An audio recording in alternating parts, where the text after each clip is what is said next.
हरियाणा की सियासत में दिन प्रतिदिन बदलते सियासी मोड़ और राजनेताओं की बयानबाजी क्या आगे आने वाले वक्त में मुख्यमंत्री नायब सिंह सैनी के लिए बड़ी टेंशन बन जाएगी।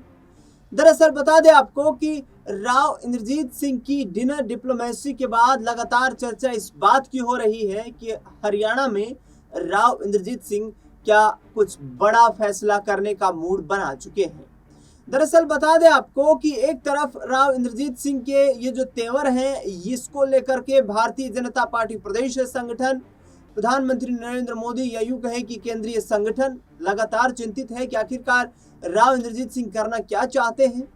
दूसरी ओर आपको बता दें कि यहाँ पर सीधे तौर पर भारतीय जनता पार्टी के राव इंद्रजीत सिंह समर्थक गुट से अलग विधायक भी ये कह रहे हैं कि इन दिनों भारतीय जनता पार्टी के विधायकों की ही अनदेखी हो रही है। दरअसल सीधे तौर पर निशाना साधा है अब प्रदेश के सरकार के अधिकारियों पर सफेदों के विधायक रामकुमार गौतम ने। रामकुमार गौतम अपने बयानों को लेकर लगातार चर्चाओं में रहते हैं। रामकुमार गौतम भारतीय जनता पार्टी से विधायक बनने से पहले जननायक जनता पार्टी का अहम हिस्सा थे, वो फाउंडर सदस्य थे। लेकिन दुष्यंत चौटाला के डिप्टी सीएम बनने के बाद और उनके द्वारा उन्हें कहीं ना कहीं मंत्रिमंडल में शामिल नहीं किए जाने के बाद रामकुमार गौतम और दुष्यंत चौटाला के बीच 36 का आंकड़ा हो गया था, जिसके बाद लगातार ये कहा जा रहा था कि अब रामकुमार गौतम जननायक जनता पार्टी को छोड़ देंगे। लेकिन उन्होंने अपना पूरा 5 साल का कार्यकाल जननायक जनता पार्टी के विधायक के तौर पर ही पूरा किया और उसके बाद 2024 के हरियाणा विधानसभा चुनाव से ठीक 1 महीने पहले रामकुमार गौतम बीजेपी से में शामिल हो गए और सफेदों से उन्हें टिकट मिला, जहां से वो जीत करके फिर से विधायक बने। लेकिन अब सवाल क्यों उठ रहे हैं? सवाल पहले अनिल विज उठा चुके हैं कि जो हम ग्रीवेंस की बैठक बुलाते हैं, उस ग्रीवेंस की बैठक में लोगों की समस्याओं का समाधान करने के लिए बुलाया जाता है, अधिकारियों को तलब किया जाता है, लेकिन अधिकारी मंत्रियों की बैठक में ही नहीं जाते हैं। दूसरी ओर बाडड़ा से विधायक उमेद पातुवास भी बीडीपीओ के दफ्तर पर ताला मारकर धरने पर बैठ गए और मुख्यमंत्री महोदय को फोन करके कहा कि आपके बीडीपीओ साहब जो हैं ये लोगों के काम नहीं करते हैं, ये भ्रष्ट हैं और इन्हें हटाया जाए, तुरंत सस्पेंड किया जाए।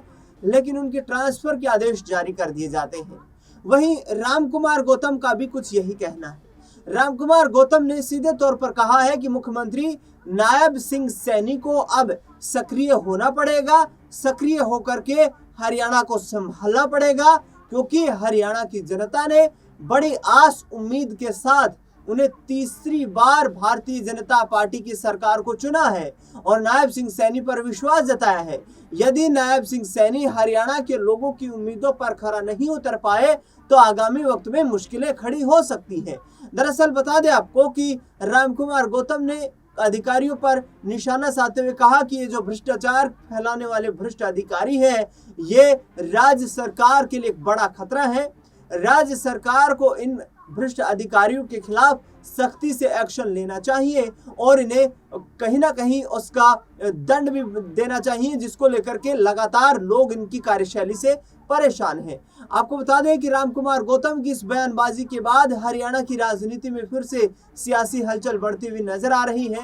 दरअसल बता दें आपको कि रामकुमार गौतम यही नहीं थमे, उन्होंने ये भी कहा कि आज प्रदेश में ब्राह्मण समाज जो है वो अपने आप को कहीं ना कहीं ठगा हुआ महसूस कर रहा है।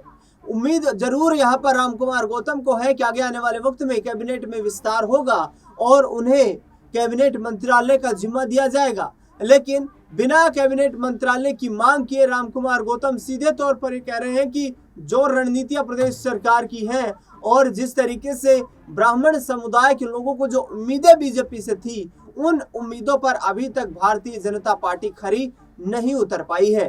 तो ऐसे में ये बयानबाजियां क्या बगावती बयानबाजियां हैं? आगे आने वाले वक्त में नायब सिंह सैनी का भी रामकुमार गौतम वही हर्ष करेंगे जो उन्होंने पिछले कार्यकाल के दौरान दुष्यंत चौटाला का किया था? ये देखना बेहद दिलचस्प रहेगा। रामकुमार गौतम ने जो अधिकारियों को लेकर के बयानबाजी की है, क्या वाकई में अधिकारियों से हरियाणा की जनता परेशान है? क्या अधिकारी भ्रष्ट हैं और इन अधिकारियों के खिलाफ नायब सिंह सैनी सरकार कोई सख्त एक्शन लेने में कामयाब नहीं हो पा रही है। इस पूरे मुद्दे पर आपकी क्या राय प्रतिक्रिया है वो हमें कमेंट बॉक्स में आप जरूर बताएं। देश दुनिया से जुड़ी तमाम बड़ी खबरों के लिए देखते रहिए नेक्स्ट 9 आवाज।